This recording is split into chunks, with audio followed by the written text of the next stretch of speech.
মানুষের মন মানসিকতা যে কতটা জঘন্য এবং কতটা নিম্ন শ্রেণীর হইতে পারে এটা যদি মোরা এই লক্ষ্মীপুর এবং নোয়াখালী মানুষের ত্রাণ দিতে না আইতাম তাহলে কোনোদিনও বুঝতে পারতাম না।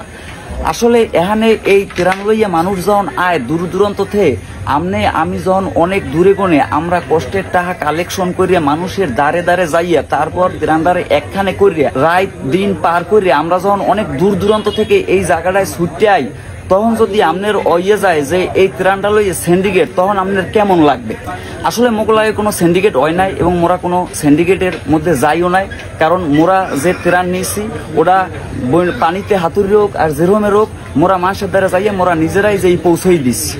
কিন্তু আসলে এই জায়গায় যেটা গড়ে যেটা দেখলাম যে কিছু মানুষ এমন ভাবে সিন্ডিকেট করতে আছে যারা রাস্তার পাশে খাড়াই কয় যে ভাই আমাকে এই জায়গায় এখন পর্যন্ত ত্রাণ যায় নাই, গাড়ি থামাই হেলায় যে আপনারা একটু ঢোকেন, এই পর হেরা হ্যাগো লইয়া যায় নিয়ে আশেপাশে যারা 10 বার পাইছে 5 বার পাইছে হ্যাগো মনে করেন নিয়ে আবার দেওয়ায় পরে আবার হেরা করে কি কিছু ত্রাণ দিয়ে যায় হ্যাগোদারে, সেই ত্রাণ আবার হেরা নিজেরা মিললে ভাগ করে। নিজেরা মিললে ভাগ করে, অথচ জাগো এলাকার মানুষ এতটা অসহায় তাগো এইভাবে কিভাবে মন মানসিকতা হয়। আবার কিছু মানুষ আছে যে একবার ত্রাণ নেছে হেরা যাইয়া আবার 5 বার আনে, আর কিছু মানুষ যাইয়া ত্রাণ পাই নেয়।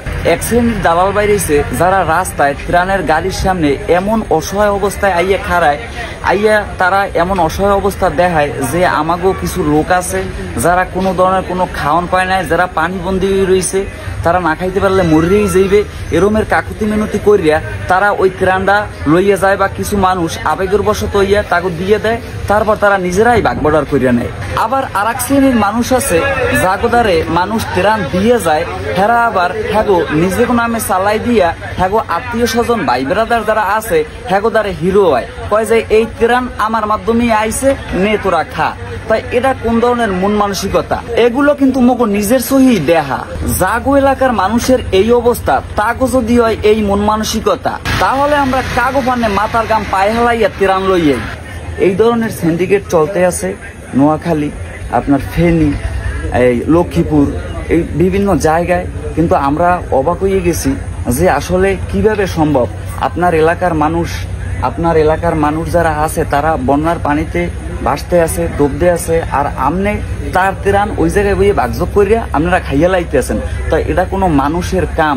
আমরা এত কষ্ট করিয়া এত দূর দূরান্ত গনে আমনেগুলো যদি ত্রাণ লইয়েই আর আপনারা যদি করেন এই ত্রাণ লইয়া এই সিন্ডিকেট, তাহলে সবাই একটু সতর্ক এবং সবাই একটু এলাক।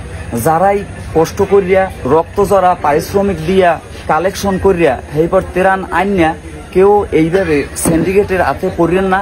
আপনারা যারাই ত্রাণ লইয়ান তারা একটু আপনাকে নিজেকে হাতে দেওয়ার চেষ্টা করবেন, এবং কোন মানুষটা আসলে ক্ষতিগ্রস্ত এবং কোন মানুষটা খাবার পাইতে আসে না, ত্রাণ পায় নাই টোটালি, ওই মানুষটার পাশে চাইয়া আপনি খাড়াইবেন, তাহলেই হয়তো আপনার ত্রাণ লইয়া আওয়া এবং দেওয়াটা সার্থক হইবে।